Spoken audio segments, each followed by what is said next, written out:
هاي، ازيكم؟ عاملين ايه؟ معاكم عزة. انا مصممة اكسسوارات هاند ميد. عاملة لكم مجموعة جديدة ومختلفة من سلاسل الموبايل. دي بقى طبعا سلاسل صغيرة رقيقة، مش طويلة زي اللي انتوا بتتفرجوا دايما عليها معايا. فانا عملت لكم مجموعة مختلفة، زي الدلاية بتدي شكل لجراب الموبايل، بتبقى شكلها تحفة جدا. في ناس كتير بتحب الاشكال الصغيرة. عملت لكم مجموعة من اللولي باشكال مختلفة تماما عن كل واحدة وليها شكلها وكل تفاصيلها. وعاملة لكم مجموعة جديدة طلبت مني كتير قوي اني اعمل دلايات بشكل صغير. اول واحدة معايا حابة اوريكم تفاصيلها. هي عبارة عن لولي ونزل منه دلاية كده، شكلها جميل جدا، وبتتعلق طبعا في جراب الموبايل. وفي ما بين الخرزة والخرزة اللي هو خرز التفسيرة الصغير اللي لونه فضي ده، بيدي ضوء وبيدي لمعة للسلسلة. وكمان شكلها تحفة عشان هي كمان معاها لولي. ودي سلسلة تانية باللولي وكمان معاها شكل الفواكه دي. طبعا دي من الربر. وكمان عامله لها شكل اللي في الجنب شبه شكل الكريستالة دي، شكلها خطير جدا وجديدة. فكل واحدة وليها شكلها المختلف وطولها المختلف عن التانية. دي كمان لولي مع الخرز اللي هو او الحجر فتافيت السكر، اللي فيه جواه لمعة كده بتدي ضوء كده للسلسلة بشكل حلو جدا. وكمان نازل منها الدلايتين دول فشكلهم خطير. وطبعا متاح معانا ان احنا نغير الدلايات عادي. وده لولي برضو ونازل منها الدلاية دي، ومتاح ان احنا نغير دلايات عادي جدا جدا حسب الاشكال اللي احنا عايزينها او اللي احنا حابينها. فانا مديالكم هنا حرية الاختيار. دي لولي برضو طولها متوسط، فشكلها خطير ورقيقة جدا وتحفة جدا.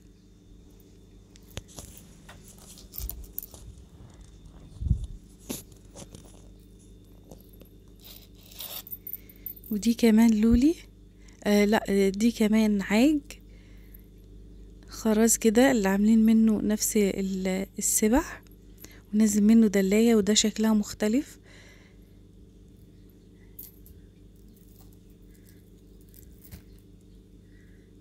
ودي كمان برضو نازل منها الورد الصدف ده، مخليها رقيقة قوي. والعين دي مخليها شكلها رقيق، الناس اللي بتحب العيون.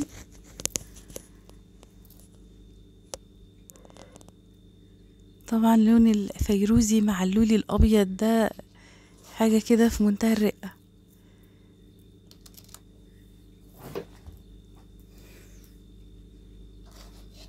انا هجيب السلسلة دلوقتي وهوريكم هي بتتركب ازاي في الجراب، بحيث ان انتوا تبقوا عارفين السلسلة بتتركب ازاي.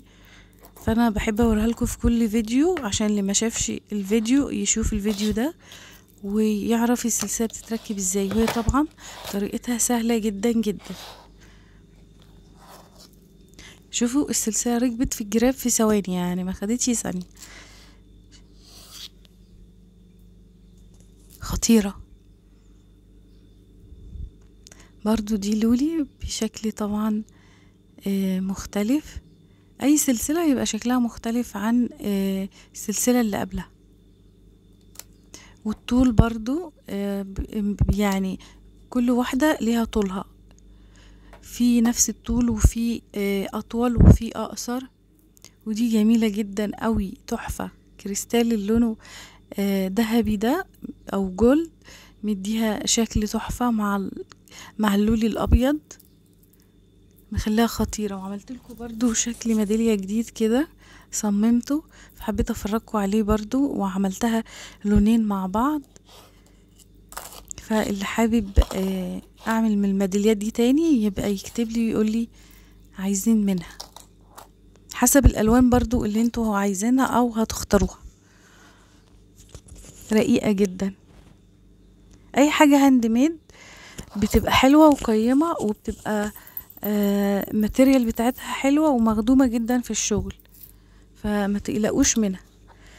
فهفرجكوا كده على المجموعة بتاعت سلاسل الموبايل كده جنب بعضها، بحيث ان انتوا تشوفوا كل الاشكال بتاعتها، واللي حابب ياخد برنت سكرين ويبعت لي هو عايز انهي واحدة يبعتها لي. كل واحدة مختلفة عن التانية تماما في الشغل وفي يعني في الطول زي ما انتوا شايفين.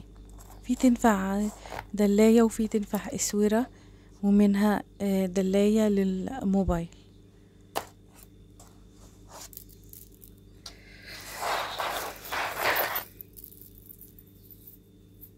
تمام كده.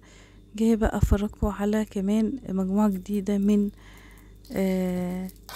قبل ما افرجكم عليها، هو حبيت اوريكم برضو سلسلة النضارة دي. سلسلة النضارة دي انا عاملاها طبعا للصيف، والناس اللي بتحب الصيف وتحب بقى الشغل الروش، الحاجات الروشة الجميلة اللي تمشي مع الصيف والخروجات.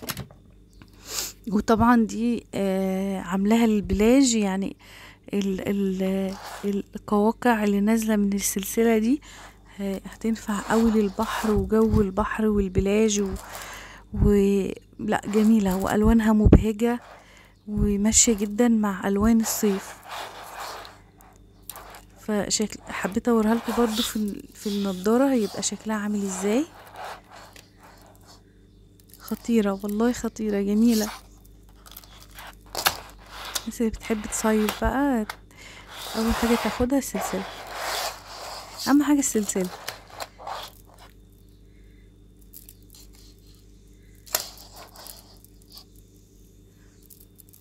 شوفوا الوانها جميلة ازاي، شوفوا تفاصيل السلسلة تحفة.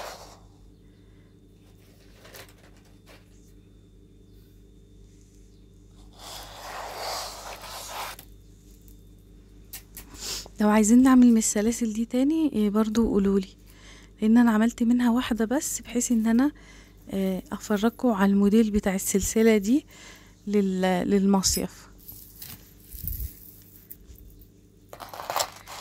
بصوا بقى الكوليه ده كله هاماتايد فضي، خطير خطير ورقيق وطويل، والدلاية بتاعته رقيقة، وبصوا تحفة، وكمان ولمعته خطيرة، وكمان هيليق معانا على كل اللبس.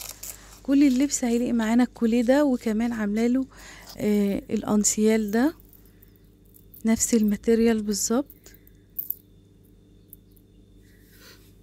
طبعا لو حابين تغيروا الدلايات وتركبوا دلايات تانية متاح، وهو طويل، هو مش قصير، ويمشي معانا على كل حاجة، وجميل جدا جدا جدا. الناس اللي بتحب الحاجات الطويلة عامله لكم ده طويل برضو، عامله لكم منه تصميم واحد، بحيث ان لو حبيتوه وعايزين نعمل منه هعمل منه مجموعة كبيرة ومختلفة.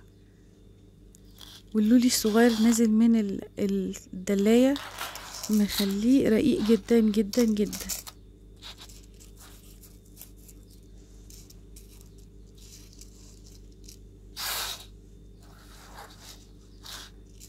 بحاول اوريكم كل التفاصيل اللي فيه وشكله عامل ازاي. وطبعا هو شكله مش هيبان كده خالص، اي حاجة مش هتبان غير في اللبس. يعني اي حاجة بفرجكم عليها انا مجرد اني بوريكم التفاصيل والماتيريال، لكن هي حلاوتها وجمالها مش هيبان غير في الطبيعة، ومش هيبان غير في اللبس.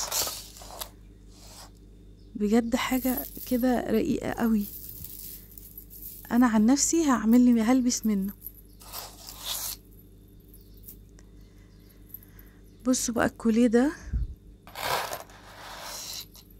خطير، نزل منه الكوليه الاسود في الفضي تحفة، نزل منه بقى الدلايات اللي على شكل الريشة دي، فمخلياه في حتة تانية خالص، ورقيق جدا جدا جدا. هوريهولكم عن قرب بحيث ان انتوا تشوفوا اللون مع اللون الكريستالي الفضي اللي فيه لمعة، موديه في حتة تانية خالص. شوفوا الدلايات ونازل منها الريشة الصغيرة دي. والسلسلة طبعا اللي انا مركباها في الكوليه دي مش بتغير لونها خالص، ولا بتتأثر بمية ولا ببرفان ولا بأي حاجة.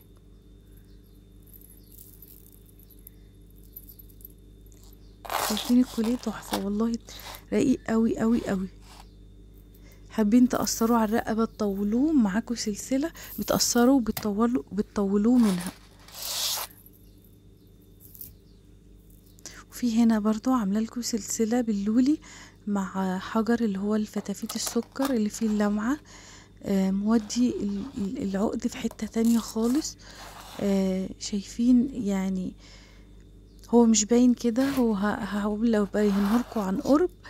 وفي الهمطايد الصغير الفضي اللي بيلمع ده، مخليه رقيق جدا وقايم جدا. يعني انتوا شايفين تفاصيله حلو جدا جدا، من بعيد التفاصيل بتاعته مش باينة قوي. وطبعا زي ما قلت لكم ان كل حاجة مش بتليق او مش بتبان غير في اللبس. المرة دي انا عاملة لكم الكوليهات والحاجات دي تليق معاكم على كل اللبس، تليق معاكم على اي ستايل برضو من اللبس، هتبقى تحفة. شايفين الكوليه ده برضو دورين، والسلسلة طبعا مش بتغير لونها لانها زي الاستانلس بالظبط، مش بتغير لونها ولا بتتأثر بمية او ببرفان. ف خطيرة خطيرة.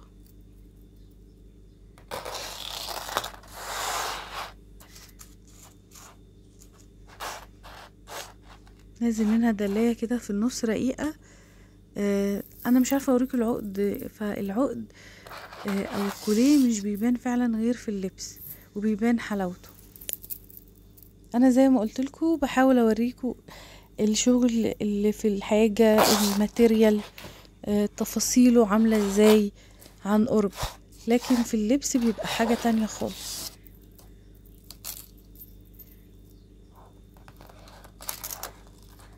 شوفوا الكوليه ده يعني 3 فروع كده، خطير روش قوي قوي قوي. وطبعا انا بحاول ابينهولكوا، بس هو فعلا مش هيبان غير اما يتلبس، او لو حد لابسه هيبان جماله.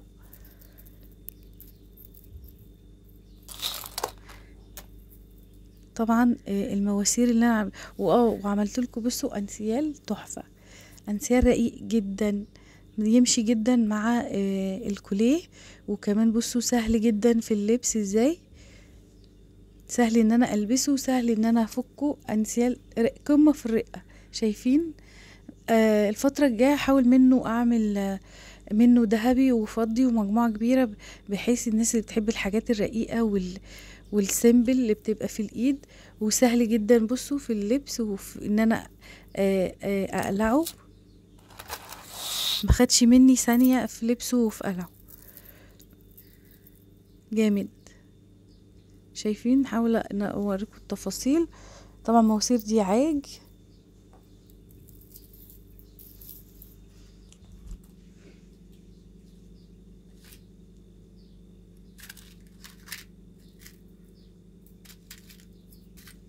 انا هوريكم مجموعة جديدة من الحظاظات، سوري، من سلاسل الاستانلس. دي سلسلة استانلس. شوفوا شكل القفل تحفة، رقيق قوي. الناس اللي بتحب الحاجات الرقيقة، عملكم مجموعة مختلفة وسلاسل مختلفة غير المعتاد. جبت مجموعة جديدة من السلاسل.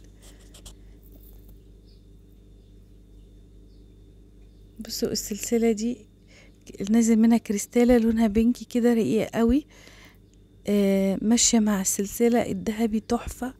والسلسلة طبعا اللي هي عبارة عن فيها لمعة كده جميلة جدا على الرقبة لما بتتلبس، وفيها النظام اللي هي نازلة يعني السلسلة نفسها معمولة زي معوجة شوية، مش نازلة ستريت، لا هي فيها عوجة كده رقيقة جدا. شايفين؟ ملفوفة، يعني تعتبر ملفوفة، السلسلة ملفوفة. ودي الفراشة دي تحفة. وطبعا الصدف اللي فيها ده فيه لمعة جميلة. وطبعا الفصوص اللي في الفراشة دي زي فصوص الدهب بالظبط، بتبقى في الخواتم وبتبقى في الأنسيالات وبتبقى في السلاسل. فالسلسلة بجد رقيقة قوي، الفراشة دي تحفة. وكمان عملت لكم حروف، وعندي برضو جزء من الحروف تاني. بصوا السلسلة الملفوفة دي شكلها تحفة، خطيرة. وخطيرة كمان لما بتتلبس على الرقبة، لان بتبان اللمعة بتاعتها، بتبان ان اللمعة بتتحرك معاكي وانتي لابساها، فبتدي ضي كده وجميلة جدا جدا جدا. ده حرف الار. تاني كان حرف دي.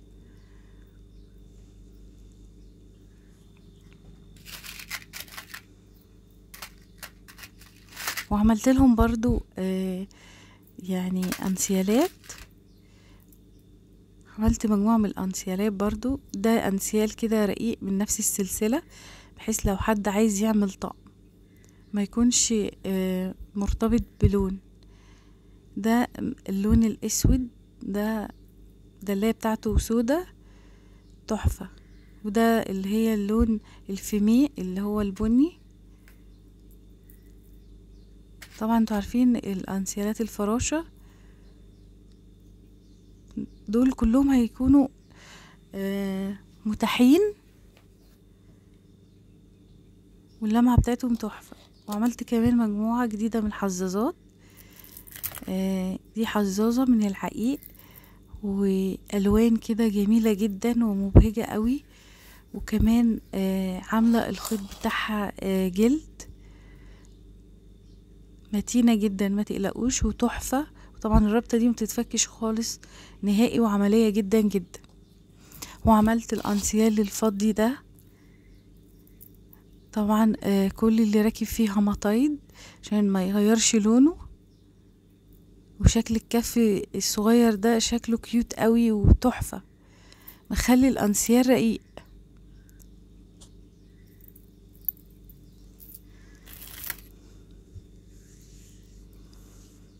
ودي طبعا حجر عين النمر، وحاطة فيها العيون. الناس اللي بتحب العيون يا جماعة، خطيرة خطيرة. وطبعا الخيط ده جلد، من الجلد طبعا. اللونين مع بعض تحفة. وده برضو طبعا حجر النمر برضو. وكمان معاه الحجر بتاع فتافيت السكر، مودي الاسورة في حتة تانية خالص، او الحظاظة في حتة تانية خالص. انا عايزة اوريكم تفاصيلها هتكون عاملة ازاي. خطيرة والله، تحفة ورقيقة جدا. وطبعا دول للبنات، يعني دول بناتي.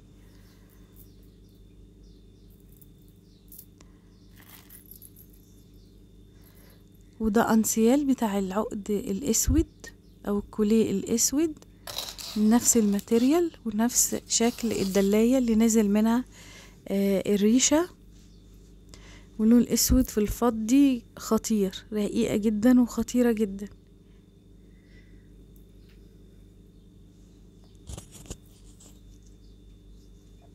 بحاول اوريكم كل تفاصيل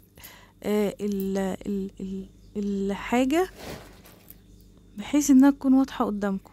وكمان بصوا بقى الاسورة دي، وداخل فيها الخيط من جوه الخرزة ازاي بشكل جميل جدا، وشكلها مختلف تماما عن اي حاجة تانية عملناها قبل كده. وبصوا سهلة جدا في اللبس، ان انا البسها لوحدي، مش محتاجة بقى حد يقولي افتح لي الانسيال او اقفل لي الانسيال. فبصوا عملية جدا جدا. الناس بتحب الحاجات بسرعة، وتحب تلبس حاجات بشكل عملي وما تاخدش معاها وقت. بصوا اتقلعت في ثانية واتلبست في ثانية. هرجع اقفلها تاني وارجعها زي ما كانت. اللون الذهبي ده خطير. ودي طبعا الاساور العثماني اسمها كده. دي معمولة من المعادن ومعمولة من المواسير العاج، ومعمولة كمان داخل فيها همطايد، مديها لمعة ومديها شكل جميل جدا ورقيق جدا. عاملة منها كل الألوان، هفرجكم على لون. وده طبعا لون السيموني، ده مختلف.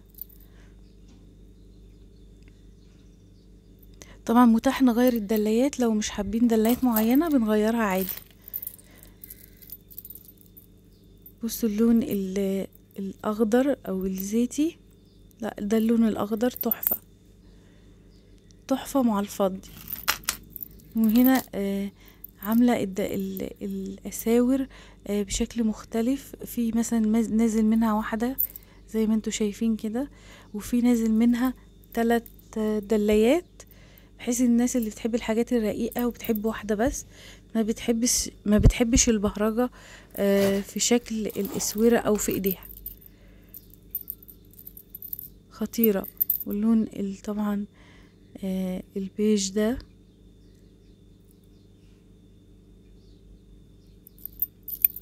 في خطوط اسود كده في الاسوره، مواسير العاج.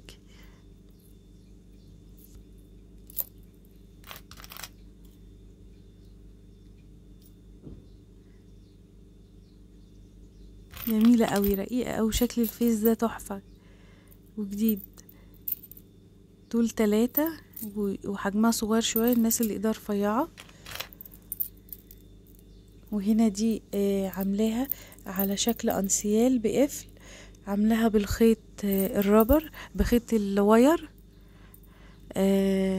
عاملاها بخيط الواير وعامله لها قفل، بحيث ان الناس اللي بتحب الحاجات اللي هي مقفل او الحاجات اللي هي بالخيط ومش بتحب الحاجات اللي هي بالاستيك، فدي برضو عملتها بشكل عملي برضو بالشكل ده، ورقيقة جدا وتفاصيلها حلوة جدا، ولبستها في ثواني وقلعتها برضو في ثواني.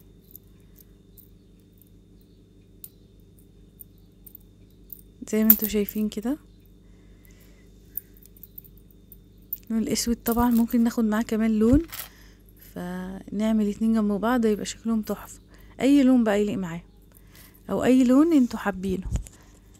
واللون السيموني ده رقيق قوي في الدلاية اللي الرقيقة الجميلة دي، حاجة كده قمة في الرقة. الكريستال ده اللي فيه اللمعة مديها بريق كده وحاجة جميلة جدا. شايفين اللون الازرق، اللون الازرق الناس بتحب الحاجات اللي لونها ازرق، بتحب شكل العيون، دي تحفة.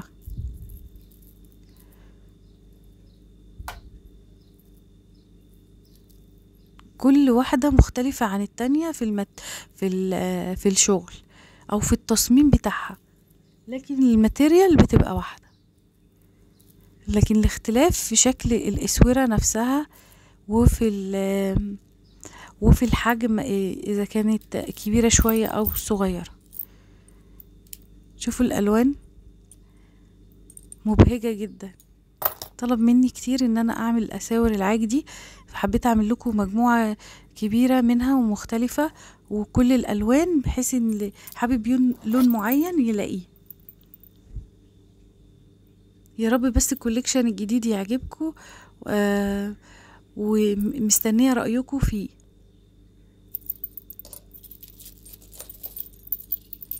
حاول البسلكوا كده كلهم كده واوريكم جمالهم بقى، والدلاية تبقى نازلة شكلها عامل ازاي. لو حد حابب ياخد كذا واحدة مع بعض، شخاليل بقى، شخاليل يعني. وبكده برضو جينا لنهاية الفيديو، ووريكم كل وكمان كان في فيديو قبل كده وموريكم فيه الكوليكشن برضو من ضمن الكوليكشن الجديد اللي هيكون موجود ومتاح معانا عشان لو حد طلب. بس كده، مستنيه رايكم وتكتبوا لي كومنت وتعملوا لايك على الفيديو، ما تنسوش شير بقى، شير.